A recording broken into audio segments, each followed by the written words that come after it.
Magandang hapon po.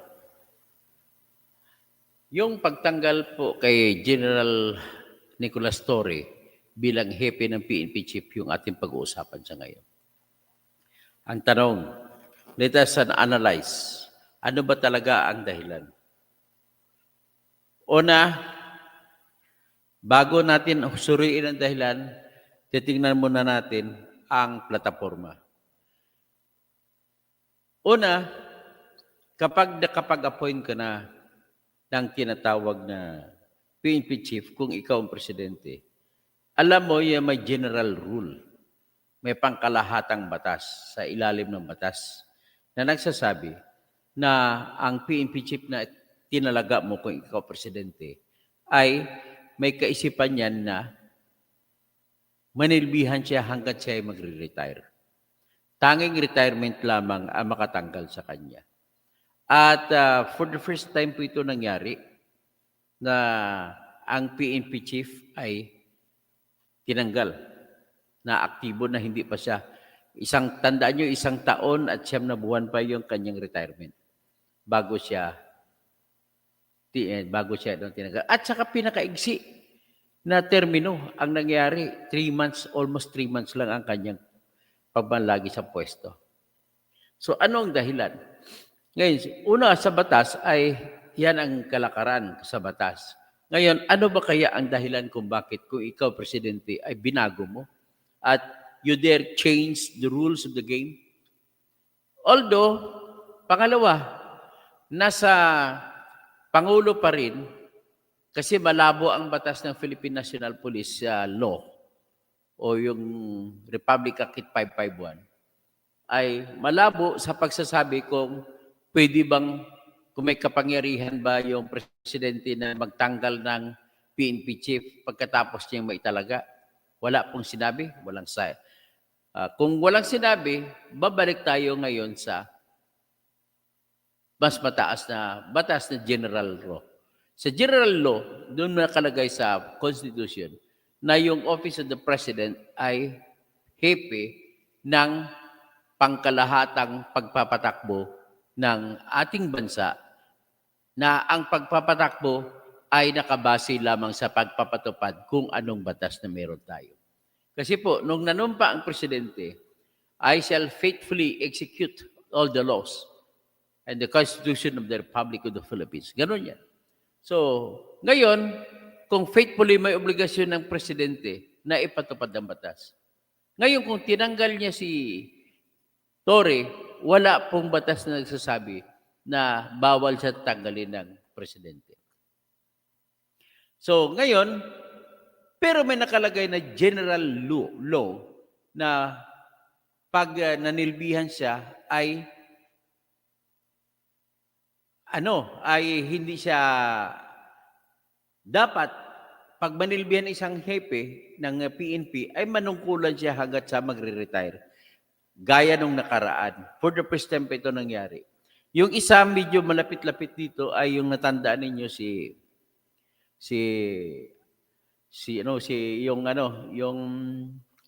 sino ba yung PNP na acting. Naging acting siya hanggat sa matapos si Duterte. At hindi na siya in-appoint. Ang pangalan niya, kalimutan ko ha. Si Danao. So Vicente Danao. Acting PNP chief lang siya. Hindi siya in-appoint ni Duterte na PNP chief.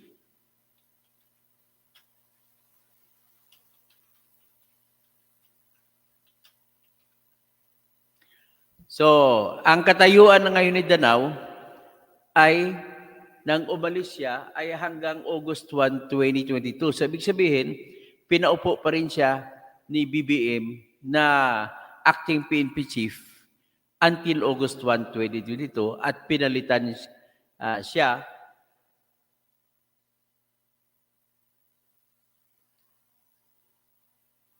So, in-appoint pala siya na acting kapalit ni General Leonardo Carlos. At siya ay pinalitan naman ni General Rodolfo Azurin.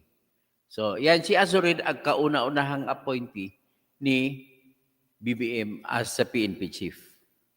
So, ngayon, Como ang PNP chief sa ilalim ng batas ay siya lang kaisa-isang magiging 3-star general, 4-star general.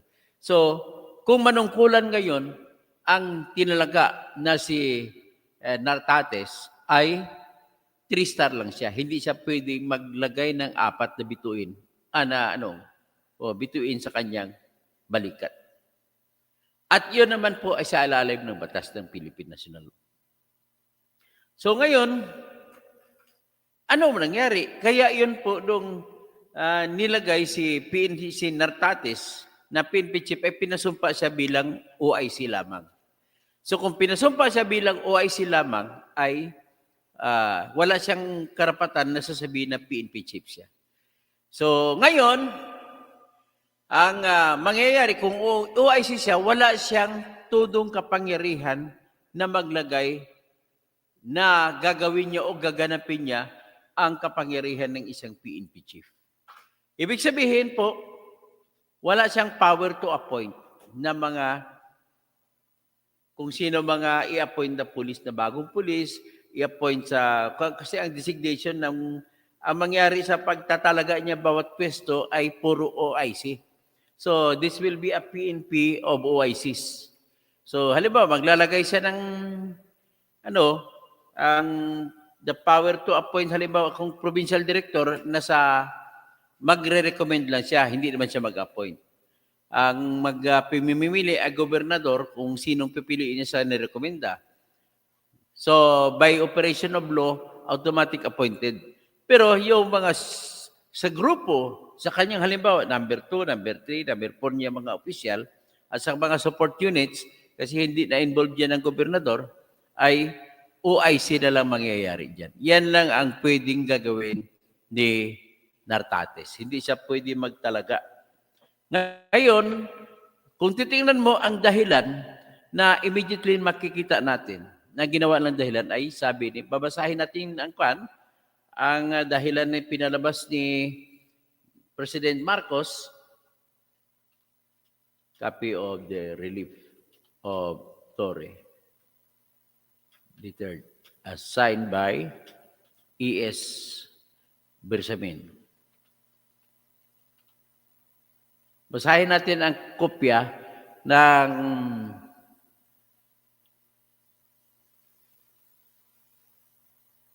sabi niya, you are hereby, sabi ni Bongbong Marcos sa panulat ni E.S. Bersamin or Executive Secretary Lucas Bersamin, sabi kay Torre, you are hereby relieved as Chief PNP effective immediately for the continuous and efficient delivery of public services in the PNP. You are hereby directed to ensure proper turnover of all matters, documents, and information relative to the office. Okay. Anong ibig sabihin nun? Una, ay inaamin na rin ni Bongbong Marcos na magaling pala si Torre. Kasi sinabi niya, for the continuous and efficient delivery of public service. Ibig sabihin, i-continue ang efficient delivery ang efficient service ni General Torre. Ito turnover sa pinili. Okay, yan ang ibig sabihin. Yan lang, ganun lang kaigsi ang salita na ginamit. Walang nilagay na dahilan. So, ngayon, maraming espekulasyon kung anong dahilan. Ang unang dahilan na sinasabi doon na kinwestiyon ng mga media, nung inanunsyo ito sa press conference ni DILG Secretary John B. Cremulya, ay isa daw yun sa dahilan yung pagtalaga ni Torre sa mga kanyang assignments, reassignment niya. Ang parang kinontra kasi siya, naglabas kasi ang NAPOLCOM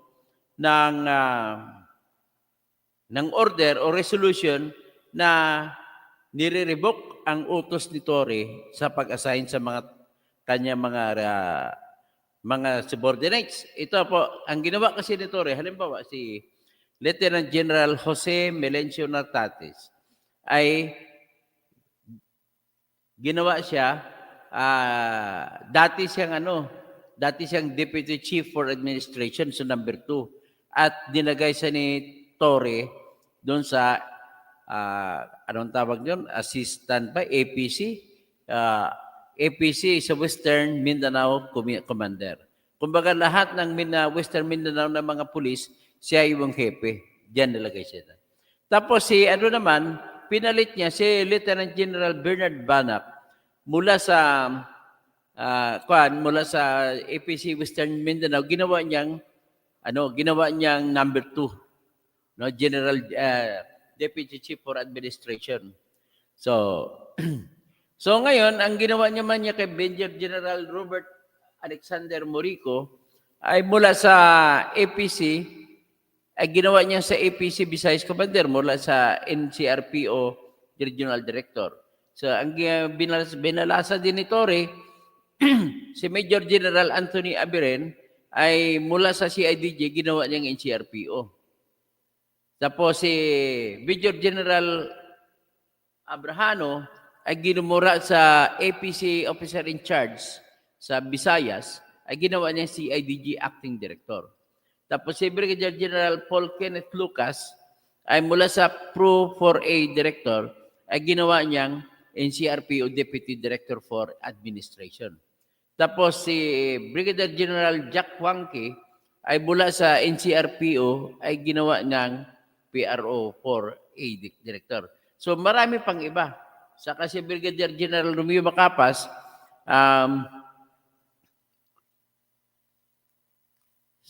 dati ay si CIDG ng ginawa niyang Pro Director at nilagay ng ito na palang changes niya, no? Nilagay itong final na change ng NCRPO, ng Napolcom, yung mga in-appoint, ang pag-appoint ni Tory ay binalasan ng Napolcom. Kung ako naman, tingin ko rito ay illegal po itong ginawa ng Napolcom.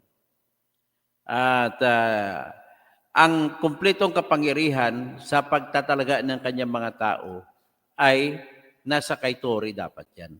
Siya dapat ang mamimili kung ano. Total, hindi naman tinanggalan ng rangko. Halimbawa kay Nartatis ay 3-star pa rin siya. Tapos si Banach, 3-star pa rin.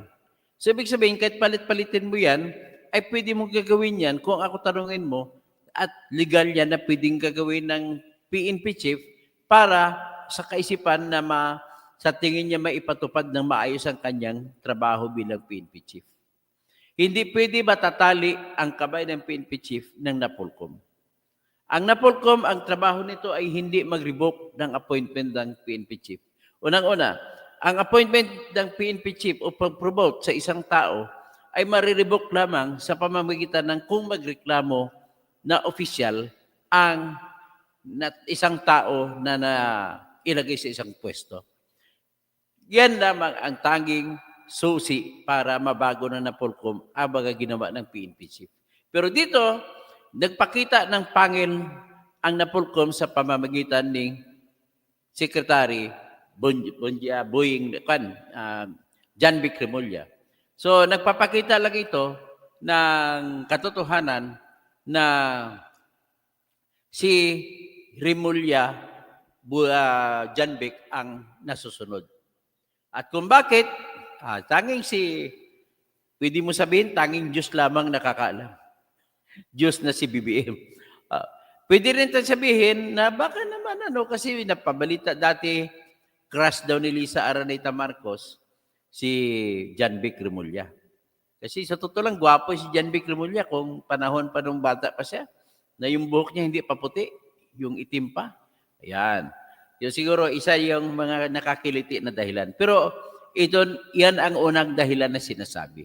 Na sinabi rin ni John Vic Remulla na isa yun sa dahilan kung bakit nawala ng tiwala si Bongbong Marcos kay General Torre. Kasi issue ng pagtitiwala rin ito eh. Next, ano pang ibang dahilan? Ang isang dahilan na nakita ko talaga sa katotohanan ng buhay ay yung galit, yung tampo at galit ng mga PMEers. Natatakot si BBM doon. Yun ang katotohanan na pwede mo rin sabihin na mas malapit sa katotohanan. Bakit po? Ganon po talaga yung klise ng PMEer. Kita mo, si Lacson na PMEer, dinustify niya, tinulungan niya, sinuportahan niya ang desisyon. Kasi sabi niya, lumampas ng kapangyarihan si General Torre sa pagtalaga ng mga kanyang mga assignments, mga tao. With due respect, Lacson, you are speaking that walang batas po na nagsasabi na ganon na kailangan ni Torre na magpapaalam sa presidente kung saan niya ilalagay ang tao. Basta sa kaisipan, trabaho sa batas ang pangangailangan na i-maintain niya yung peace and order at i-preserve niya ang protektahan niya ang Pangulo at saka walang issue rito ng kudita. The only way na tatanggalin ng Pangulo ang isang PNP chief, kung ako tanungin mo, ay kung may issue of trust na makukudita kung may issue na sa national security. Wala pa ako nakitang issue sa national security with due respect, Senator Panfilo Lacson. Nagsasalita ka lamang ng ganon kasi PMR ka. Kasi ang nakikita ko rito na pinakabastos na tradisyon sa Philippine National Police at saka AFP, yung mga utak PBR. Yung mga utak PBR, tingin nila sila yung superior. At kung may na-appoint na ibang tao, gagawa at trabahoin nila yan, pailalim. Ito, pinailalim nila ni Nartates kasi PMR siya. Pinailalim nila ito si Torre because the first time in history na not PMR ang na-appoint na nahirang ng PNP chief. Siya po ay graduate ng Philippine National Police Academy. Kaya yan po ang insulto na hindi lang nagsasalita mga PMR. Pero yan talaga ang katotohanan. Ganon yan. Kahit sinong PMR, tanungin mo, aminin nila yan kung kayo lang dalawa nag-uusap. Pero kung sa in public, hindi nila aminin. Kaya si Lacson, ganon ang tayo niya kasi PMR siya. And with your respect to you, Ping Lacson, ina-admire ko yung mga qualities mo except for one na hindi pa rin matatanggal sa isipan ko. Yung ikaw talaga ang tingin ko na guilty sa pagkamatay ng 11 kuratong baliling na niratrat sa isang van. Hanggang ngayon, iyan po nagpipigil sa iyo. Naging presidente ka na sana kung wala yung isyong kuratong baliling. Kaya, those who speak, sabi ng Panginoon, those who are innocent, cast the first stone. Hindi ka po inosente, Mr. Senator Ping Lacson, para sabihin natin na tama lang yung ginagawa ni Bongbong Marcos. Kung ako tanungin mo, mali po. Ako, nakikita ko, isa sa natutuwa, maliban kay Lacson, sa pagtanggal kay Duterte, kay Nick Torre, ay yung mga Duterte group, mga DDS. Sigurado ko na natutuwa sa pumapalakpak mga ito kasi nakapaghiganti sila kay General Torre sa pag-aristo niya kay Duterte. So iyan po, pati nga si Sara nga natatawa daw ayon sa report. Although wala pa akong nakita na report kung ano talagang official reaction ni Sara Duterte. Yung isa pang problema na ang hindi ko nagustuhan kay Panfilo Lacson, yung Dacer Corbeto case. Salamat, Jojo Distro. Yung pinaakuan mo sa akin, pinaalala mo, yung Dacer Corbeto case. Although naniwala po ako na walang kinalaman si Lacson doon sa Dacer Corbeto case. Pero, ang ayaw ko doon, yung nagtago ka. Magaling ka magsabi sa ibang nagtatago, may mga may kaso, pero ikaw mismo nagtatago ka. Hindi na sana naging issue dyan kung tama o hindi ang kaso laban sa iyo. Which I do believe innocent ka rito. Pero but your act of hiding does not make you a good example. Kaya hindi po, isa po yun sa issue ng mga tao nung tumatakbo kang presidente, isa po yan sa issue na hindi ka namin maibubuto. Ganon po yan. Ngayon, in fairness to General Lacson, by Senator Lacson, ganito po ang aking alam sa Dacer Corbeto case. Ako po ay isa sa mga editors noon sa mga dyaryo. At ang aking dyaryo noon ay People's Tonight. Isa sa mga istorya namin yan na laging headline sa aming dyaryo noon ay yung Dacer Corbeto kidnapping and then later on nakita na patay at buto na sunog. So mas matindi pa itong pagsagawa ng krimen na ganitong klase sa totoo lang kaysa ginawa ng pagkakawala ng mga pinatay ni Duterte, pinatay ko na sa panahon ni Duterte na mga war on drugs. Pero kasing tindi ito sa ginawa ni Atong Ang. Ang Atong Ang, ganito rin, yung pinatay muna ang tao bago tinapon at hindi na nakita. Sa kada Sir Corbito case po, nag-attempt na tinapon doon sa Cavite. Tulog at nang makita ay buto-buto na. Yan din po nangyari sa Dacer Corbito case. At sa Dacer Corbito case, alam, kumbinsido ako na walang kinalaman si Ping Lacson doon. Bakit? Unang-una, hindi niya wala siyang motibo doon. Ang may motibo doon sa totoo lang si Erap. Bakit si Erap? Si Erap kasi doon under scrutiny at pinpichip na doon si Ping Lacson. Ang scrutiny noon laban kay Erap ay yung mga anomalya niya sa BW Resources, ang anomalya niya sa pag-utos sa SSS na bibilhin ang shares of stocks ng BW Resources kahit na insider trading ang mga presyo. Kumbaga, manipulado ang presyo ng BW Resources na siya nagpapatakbo ng negosyo na Bingo 2. Yan po yung issue niya. Pagkatapos, ang ulo po dito sa BW Resources ay si Dante Tan. Si Dante Tan ay may mga tao na kaibigan ko. Personal ko silang kainuman nung araw, dahil kaibigan ko nga. So, nakikinig lang ako. Ang kinikwento patungkol sa BW Resources. O ngayon, ang alam ko kay Dante Tan, ang lahat ng tauhan ni Lacson noong panahon na yun ay pinapamper niya ng pera. So, ganun kagaling si Dante Tan, makapasok siya sa hanay ni Ping Lacson na walang paalam-paalam kay Ping Lacson. Kaya itong si Dante Tan ang kumausap sa mga opisyal ng PNP noon sa panahon ni Ping Lacson para kikidnapin si Bobby Dacer at saka si kanyang driver na si Emmanuel Corbito. Emmanuel ba yun? Hindi ko sigurado. So anyway, ang nangyari, ano ang motibo naman ni Dante Tan sa pag-kidnap kay Dacer? Ang motibo po, simple lang. Noong panahon na nasa krisis, ang BW Resources, binigay niya mga dokumento niya kay Dacer Corbito, kay Bobby Dacer, sapagkat para ang trabaho ni Dacer ay gumawa siya ng mga diskarte at bigyan ng lahat ng media na kung anong istorya gusto na palabasin. Ganon po ang trabaho ni Bobby Dacer. Yan ang tinatawag na public relations work. Yung mga masamang implikasyon para sa publiko kay Dacer ay kay Dante Tan sa BW Resources ay pabaguhin ni Bobby Dacer. Ang problema, lumabas na si Bobby Dacer ay hindi niya kaya at kumukontra mga editors kasi kausap niya mga editor tsaka mga taga-TV tsaka taga-radio. Hindi naging epektibo. Kaya gusto nang kukunin balik ni Dante Tan ang mga dokumento mula kay Bobby Dacer. Hindi ibibigay. Nung hindi ibibigay, pinakidnap at pinatay. Yan po ang totoo dyan. Si Lacson po, in fairness to Panfilo Lacson, wala siyang kinalaman. May kinalaman lang sa malaki dyan sa Kuratong Baliling. Sila ni Romeo Acop dyan ang kinasuhan. Kaya hanggang ngayon, sila ni General Subia. Hanggang ngayon, hindi po mawala sa isipan ko na yung Kuratong Baliling 11 na pinatay sa loob ng van ay sila yun.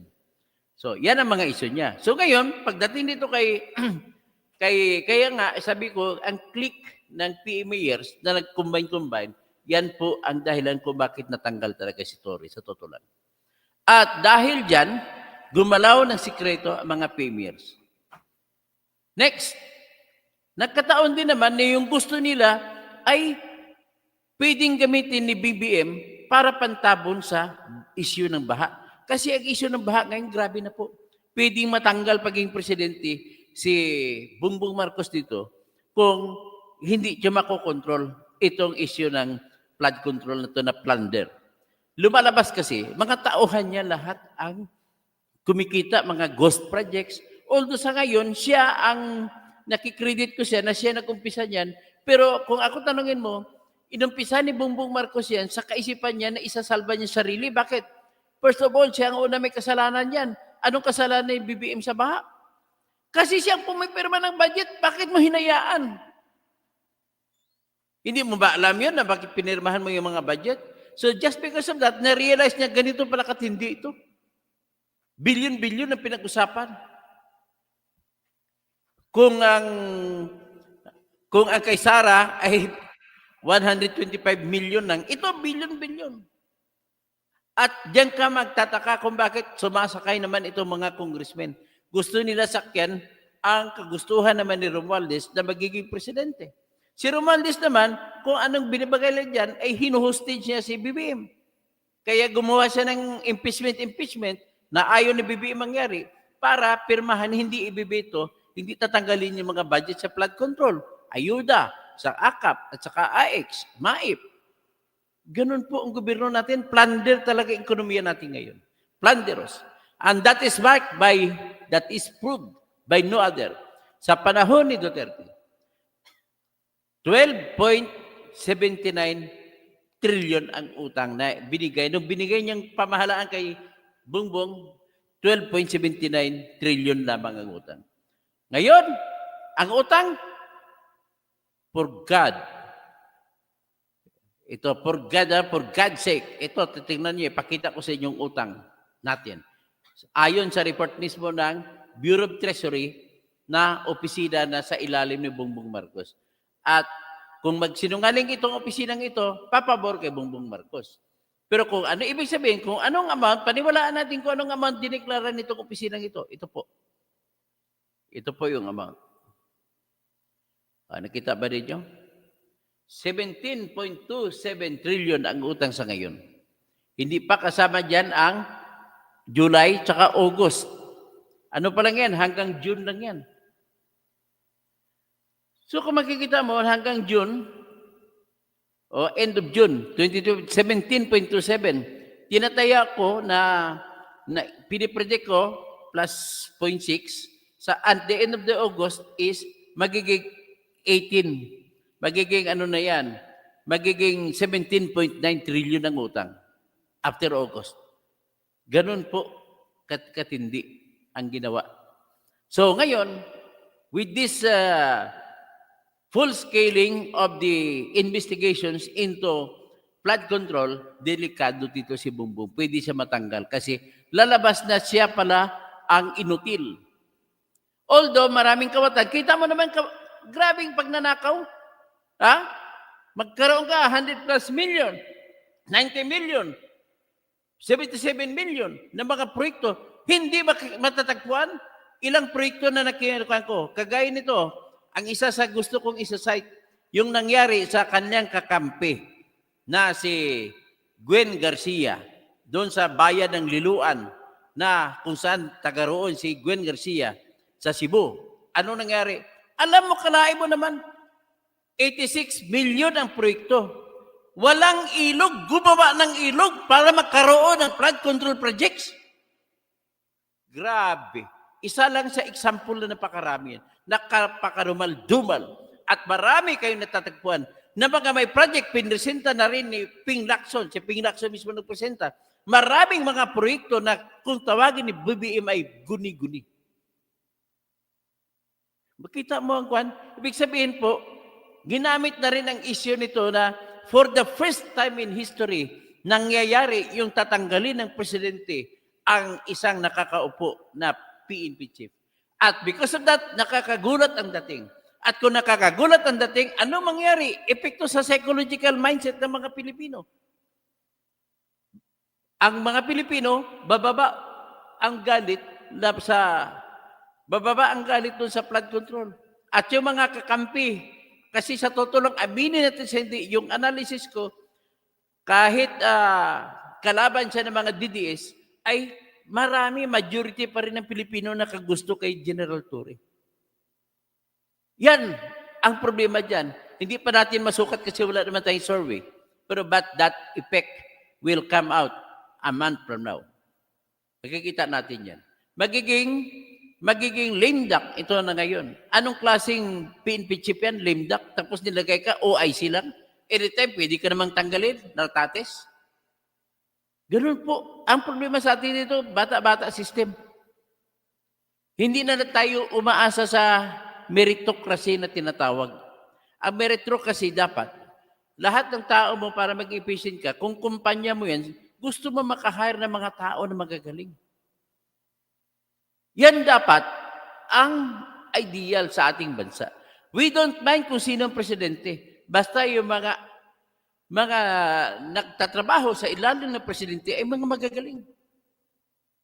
Ito, maraming tao ang hanga sa 9/11 quick response ni Torre. Marami. Isa na ako sa mga kahit kinukontra ko siya. Bakit? Ilan na ba na natulungan? Tumawag unang na-experience ko yung kagalingan ng 9/11 nung inatake na stroke si Joel Escorial doon sa kulungan ng Bureau of Corrections. At nang na-stroke siya, andun lang siya sa loob ng kulungan. Hindi siya papalabasin ng kulungan sapagkat siya ay convicted sa pagpatay kay Caper Silapid. Kami naman, sa grupo ni Caper Silapid, kailangan namin mabuhay si Joel Escorial kasi umamin siya at tutulungan kami sa testimonya. At hanggang ngayon, although isa yan sa depekto ni Torre, hindi niya nahuli si Bantag. Mahuhuli kay Dinartate si Bantag. Tingnan natin kasi PNPA graduate naman si Bantag. Premier si Nartates. Tingnan natin. Pero, yan po, ang makikita mo talaga na kagaling-galing ng 9/11. Tumawag ako sa opisina ni Remulla. Sinabihan ako, nagla-live stream ako noon. Sinabihan ako na wala sa opisina si Remulla, nasa labas. Sekretary lang kausap ko. Nung sinabi ko, naka-live stream po kayo. Wala pala si paanong gagawin namin? Kasi ganito problema ko, emergency lang. Na-stroke doon sa kulungan si Joel Escorial at kailangan namin siya na mabuhay para may testigo kami laban kay Bantag. Anong ginawa? O di pinasa ako ng secretary doon sa Prosecutor General kay Padulyon. Nung nakausap tinawagan kong opisina ni Prosecutor General Padulyon doon sa DOJ, wala rin siya. Anong sinabi? Pinakausap ako sa secretary. Sinabi ko sa secretary, ito'y naka-live stream. So sasabihin ko na lang dito na wala yung boss mo at hindi matatawagan. Mismo yung secretary ni Richard Padulyon, ang kumausap sa akin, sige, gawan ko na lang ng paraan. Ganon ka-epektibo po yung live stream. Tapos, hanggat sa along the way, nabasa ko sa comment, bakit hindi mo subukan tawagan na 9/11? Pero sumubok mo na ako tumawag kay dating Secretary Binhar Abalos. Pasensya na kapatid, hindi mo naman ako sinagot sa aking tawag sa Viber. So, tumawag ako ngayon sa 9/11. Nako, nakatatlong agent, hindi pa sinagot. Pero pagsagot ng pang-apat na agent, andyan kagad. Resulta, hatid kagad. Ang police mobile car na may kasamang ambulansya, susunduin si Joel Escorial sa loob ng kulungan. Ang problema naman kasunod, ayaw palabasin si Joel kahit na mamamatay-matay na. Kasi wala daw pepirba para kasi convicted siya. Well, ang 9/11 ni General Torre ang gumawa ng paraan. At siyempre pa, may kausap akong abogado ko rin, na nag-text kay Boying Remulla na itong problema. So, narilib ako doon. Tumawag ulit sa akin ang 9/11 para ibalita sa akin na naidala na sa emergency room si Joel Escorial. Ganon po ang experience ko na magaling ang 9/11. Pangalawang experience ko na magaling ang 9/11 ay ganito po yun. Yung mga client ng aming ng law firm na nandoon sa Dinalupihan, sa Barangay Pinulot, Dinalupihan, Bataan, ay pinasok ng bulldozer at saka grader ng nangagaw ng lupa. At tumawag sila sa 9/11. Kaagad-agad dumating ang pulis at natigil ang pagsudsud. Although naumpisahan, pero natigil.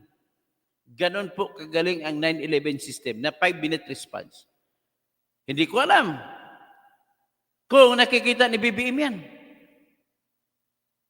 So ano ngayon? Talagang wala nang ibang purpose ito kundi pwede kong sabihin na sinasabi rin ni Kainso na sinasite niya na may dugong traidor ito si John Vic Remulla. Naalala ni Kainso na noong tumatakbo pa ng presidente si Binay at saka si Duterte, ay kay Binay siya. Pero nang mananalo na si Duterte, pumalit. Yan, kita mo ng katraidoran. So, ibig sabihin nito, tinraidor, dati kaibigan niya si Torre nung para aristuhin si Duterte. Kaibigan niya. Tapos ito ngayon, tapos na ang pangangailangan niya, ay gusto niya naman kay Nartatis, bata niya. Ibig sabihin, may mga hinihingi si John Vic Remulla na hindi may bibigay ni Torre. Kaya ganun po ang nangyari.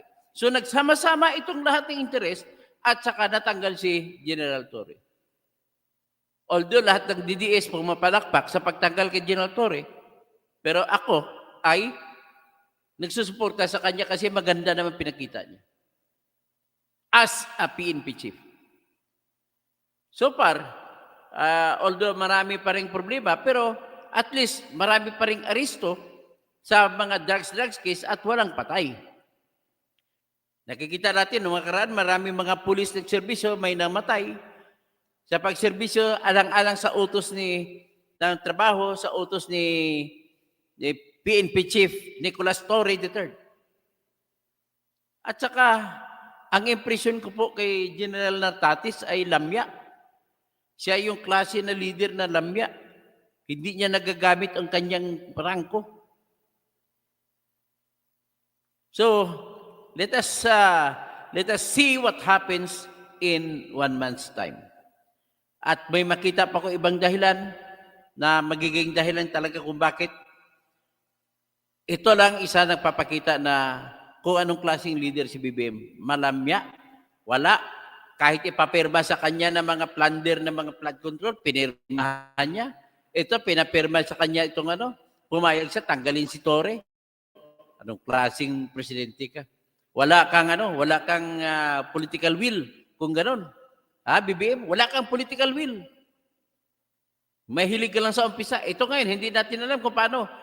Dami-dami na kasi lumalabas ngayon na mga ebidensya na talagang korupsyon at pinapayagan ng gobyerno ni BBM, whether directly or indirectly, ang mga pagnanakaw na matindi, na malakihang pagnanakaw.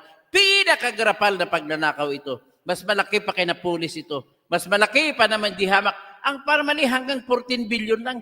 Ito, pinag-usapan natin, 250 billion kada taon. Siya na nga mismo nagsabi, mula 2003 at 2022 hanggang 2025, a total of 545 billion ang pinaghati-hatian ng mga vultures, mga buitre na mga contractor, congressmen, at may senador pang kasama. Akalain. O example ko lang yung kakampi ninyong gobernador, si Gwen Garcia. At siyempre, kasama niya dyan si Joke Prasco. Sa bayan mismo ni Congressman Joke Prasco, sa Liloan, sa Cebu, ay gumawa sila ng flood control project. Walang ilog, gumawa ng ilog. Kumbagang ilog, mahaba. Pinutol nila, ginawa nila dito. Bakit nila pinutol? Tapos kung i-trace mo sa shots ng Google Earth, mula 2010 hanggang sa kasalukuyan, hanggang bago magbago, ay wala namang pagbabago. Ang ilog, ang hugis ng ilog, ganun pa rin. 14 years, hugis ng ilog, ganun. Ibig sabihin po, yung lupa na yun, kung saan nila nilagay ang bagong ilog, ay hindi problema. So, ang ginawa na, naghukay sila para magkaroon ng project at doon dadaan ng ilog. Ano bang ibig sabihin? Maaring yung dating ilog, may mga gold doon, at gusto nila hukayin ng gold, kaya tanggalin yung mga tubig doon. At saka, pag pinilit ninyo, apply ninyo titulo, hindi po pwede yan kasi it is beyond the commerce of men. Hindi mo pwede gagawing ititula at ipatituluhan yung ilog. Ngayon, anong gagawin nila? Yung justification, yung ilog dilipat sa kabila, na sigurado ko may titulo na doon. Ano, mag-agaw pa kayo, magbabayad pa kayo ng right of way just for the purpose of that? Grabe na mga kon. Ito lang saan ka naman makakita na wawaw builders, nagiging mamaw? Oh, hindi makikita ang proyekto kung saan? Ito namang isa yung Batanggenyo na pinakakurakot na Batanggenyo na kontraktor. Si Congressman Garjula. Grabe. Nagkaroon ng bahay na 576 million doon sa California. Sa North Coast. Ganon po ang mga kakampi ninyo. Dati ang mga kurakot dito numero 1 ay dating mga kurakot ninyo sa panahon ni Duterte. Kagaya kay Sara Diskaya. Kagaya kay Elizalde ko. Nung panahon ni Duterte sa Presidente Duterte, nakakuha siya sa Parmali contract 2 billion. Nakakuha siya ng 2 billion na contract para sa laptop. Grabe. Saan ka makakita? Construction firm nangungontrata sa PPE? Protective equipment. Nangungontrata din sa laptop. Ganon ka traidor din itong magnanakaw na Saldi ko. Kasama niya sa pagnanakaw, buong pamilya niya. Kasama niya diyan si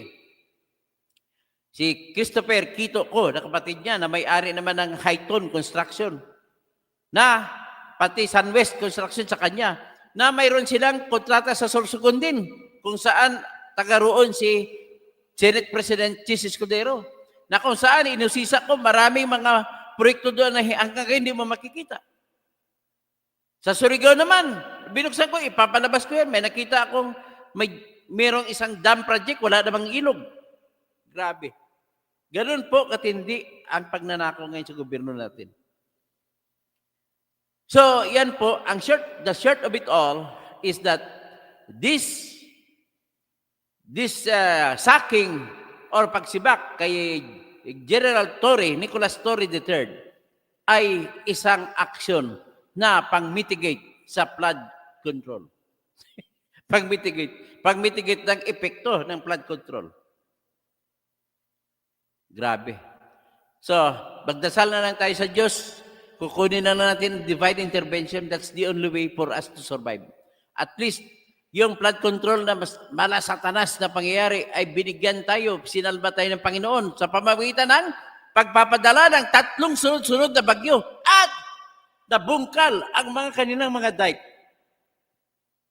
Nakita tuloy na nakapatong na palang siminto sa lupa. Na manipis na siminto. Mismo si BBM nakakita dyan sa Bulacan.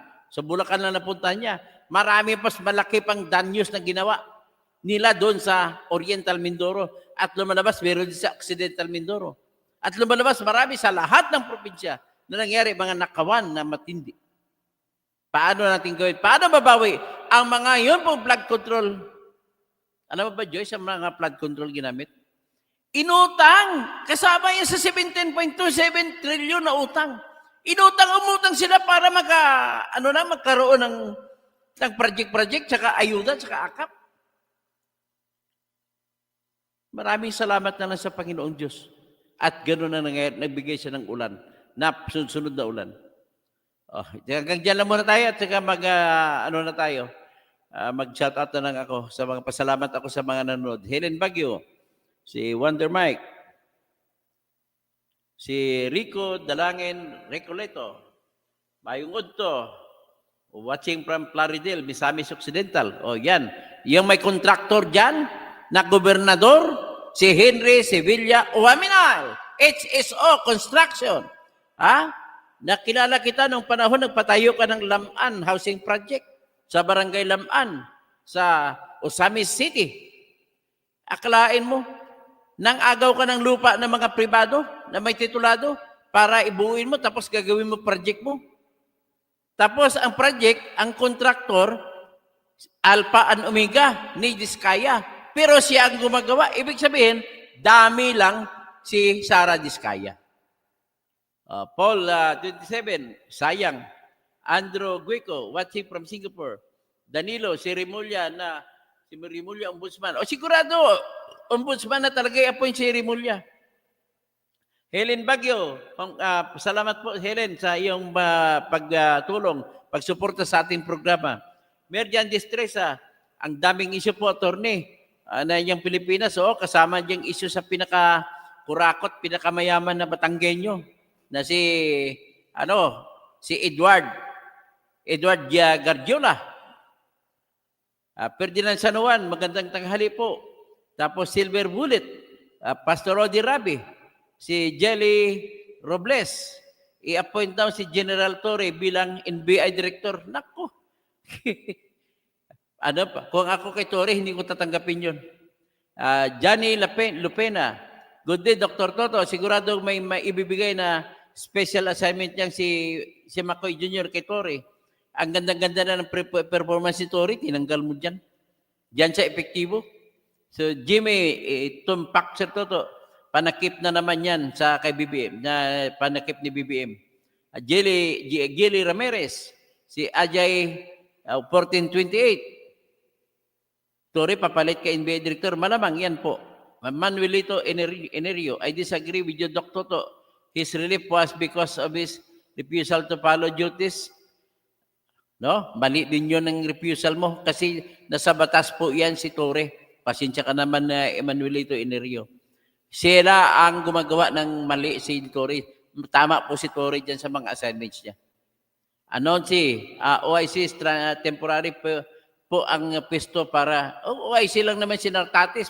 Anytime, pwede siya tanggalin. Alice Lihito, correct para mag-divert attention. Of course, attention, baka mag-people power ang tao sa flood control. Gayto to, paglaban mo si General Torre, kung talagang batas ang pinaglalaban mo, talagang sa batas ay si Torre. Ang problema na kung ayaw ni Torre lumaban. Pero pinagpipilitan ko na sa batas ay tama si Torre. Bernard Shaw, balaktot ang pag-isip mo, tirador, na di dapat nalaman na Polcom at DLG Secretary sa anumang gawin sa PNP. Tanging PNP chief lang ang, naku, mali ka dyan, Bernard Shaw. You do not have the law. Bernard Shaw, tawagin mo kong kalbo. Okay lang. Kalbo naman talaga ako. Pero pogi naman. Milicio Castromayor, sabi niya, nasobrahan daw ng yabang si Torre. Si Joniel Adlawan, yang ilang korupsyon na ang nangyari sa Pilipinas mula pa sa panahon ni Marcos Sr. May nakulong ba? Mayroon naman nakulong si Napoles. Pagkatapos makonvict si Irap o pinalabas ni Gloria si Irap. Jojo Diestro, takot yata si BBM baka magkudita sa pwesto o magkudita baka Premier. Carlos Miranda, General Torre is fit for the job, but decision to remove him from PNP. Bernard Shaw, ito ang dahilan kung bakit highly politicized ang PNP-TP, yan ang dapat baguhin. Oy, sino ba nagpa-politicize yan? Di si Marcos din. Jojo Diestro, the staircase, isa rin yan. Charlie Whiskey, ano ginawa ni Torre? Hindi raw alam ng law. Ay, tama po si Torre, with due respect to you.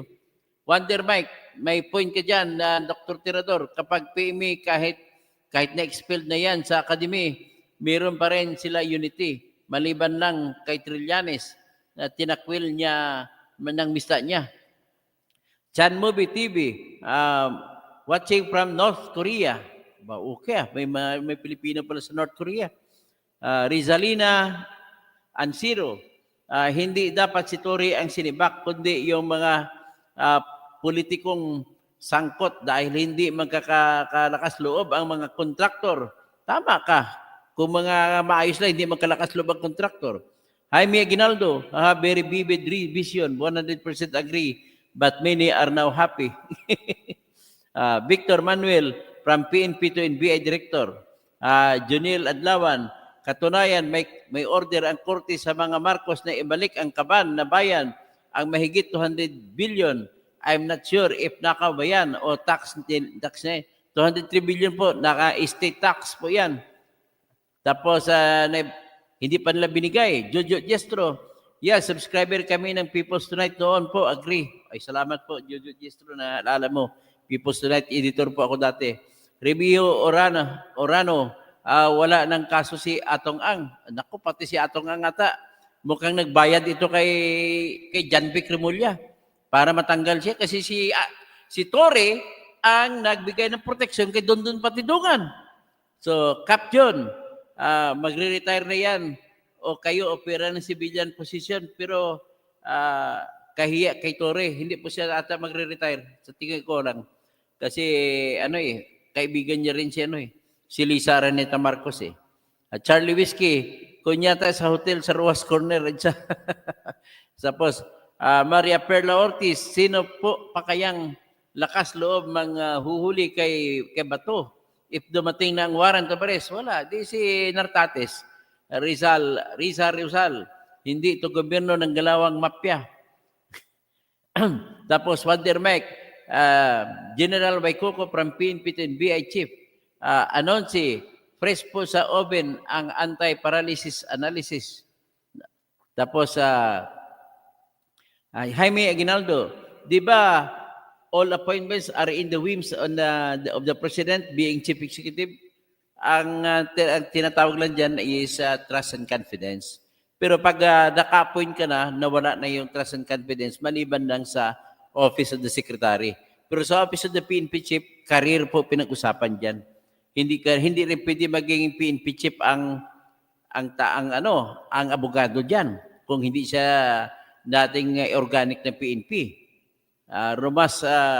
Ramos Tanyo, ano naman kaya ang pakulo nila? Pakialam namin dyan kay Torre, yung budget ng flood control dapat tutukan. Wonder Mike, Mary Grace Piatos versus Ghost Flood Control Project. Yun na nga na ngayon. So Charlie Whiskey, kahit na hindi niya pirmahan, magiging budget pa rin yan. Julie Rafael, hanggat ngayon, mag-Duterte pa rin. Tapos Johnny Alyakaden, dapat tanggalin na si Marcos, weak leader, kung sino pa ang matino sa gobyerno, pinapatanggal niya. Samantala si Chis bilang Bungo at Villanueva, sila ang super corrupt sa Senado. Tapos si Ben Reclamador, buti wala kang reklamo, Ben Reclamador. Kasalanan ng Congress yan, Treasury has to find budget. Hindi kasalanan din ng Pangulo dyan, Charlie. Kasi ang Pangulo ang last stopgap. Pwede, hindi magiging batas yan kung i-veto niya. Gagamitin niya yung veto power niya. Jolie Rafael, yan dapat kulang din si Gwen Garcia. Jaime Aguinaldo, Bostoto, sa press ni Remulla, wala po sila sinabi na rason for relieving Torre. Baka po fake news tayo. Hindi. Sinabi po, nabasa ko na po. Narinig ko na po. Jolie Rafael, kulong si Pulong.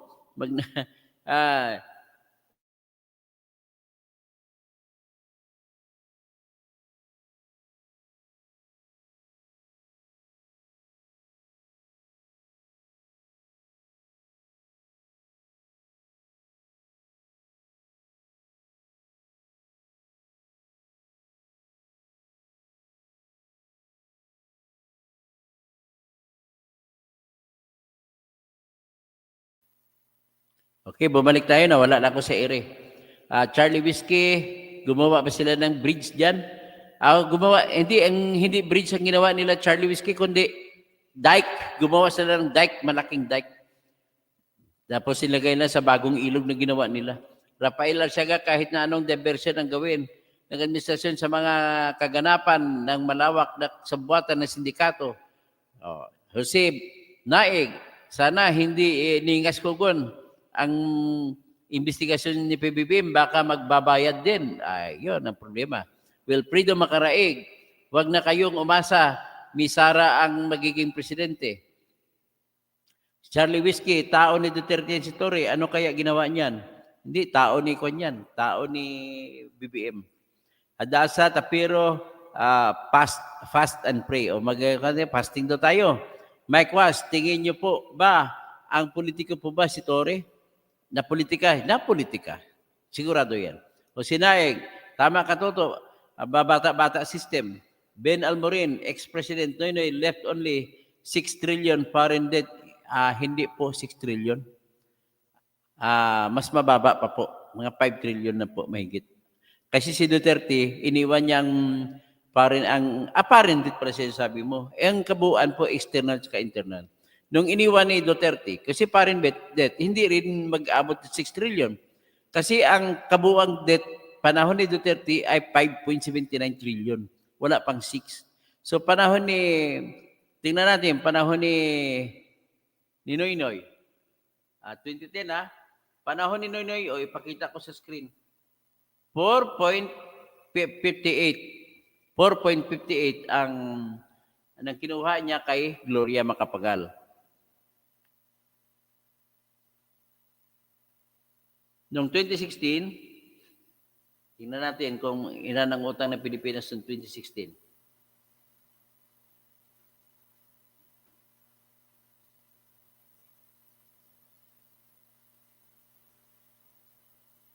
Okay.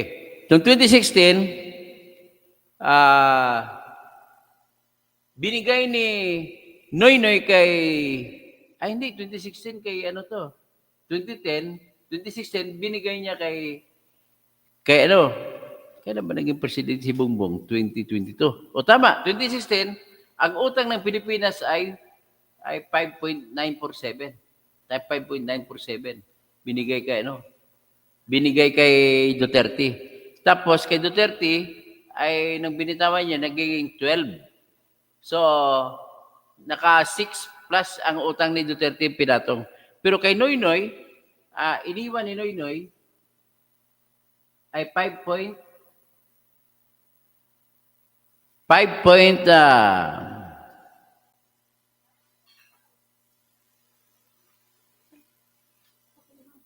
nung ibinigay niya kay ni Duterte, 5.947 trillion ang utang ng Pilipinas.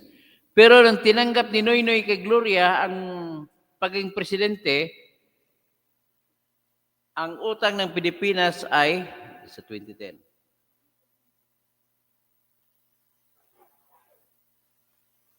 4.58. So wala pang 1 trilyon. Grabe si Noynoy, matipid Wala pang 1 trilyon ang utang ni Noynoy sa buong kan. Sobrang ibig sabihin, pinakamagaling na presidente natin kung sa utang ang pag-usapan si Noynoy Aquino. So anyway, diretso tayo sa pagbabati. Si Jose Naeg, tapos si Ben Almorin, especially, ang inutang, ang binigay Ben Almorin, iniwan ni Noynoy Aquino ang paging presidente kay Duterte ay 5.9 lang ang utang. 5.9 ba yun?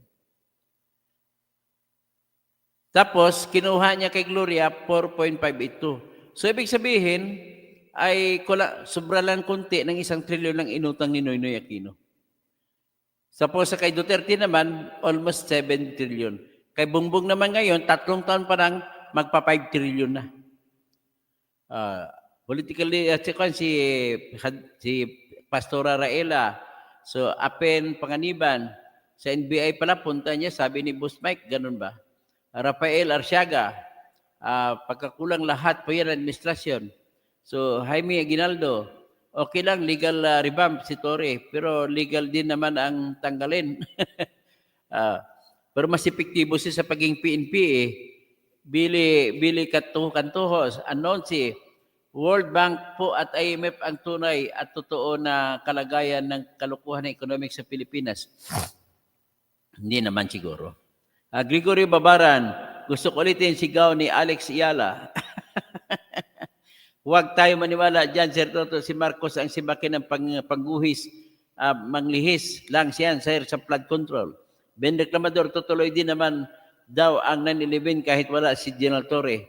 Jaime Aguinaldo, accept it po, under pressure ang admin sa asal ni Torre.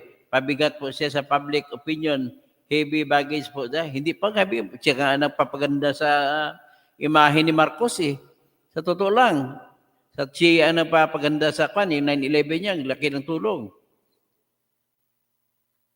Bergie Romeo, you're right on Lacson.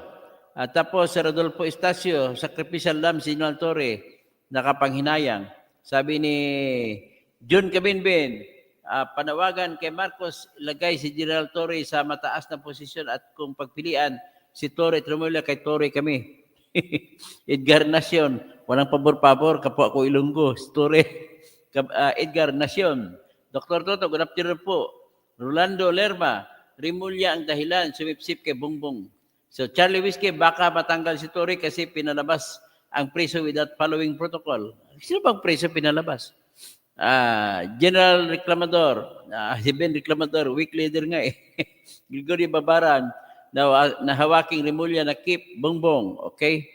Tapos Jaime Aguinaldo, kung panakip butas, kailangan si Castro po, si Castro ang tanggalin.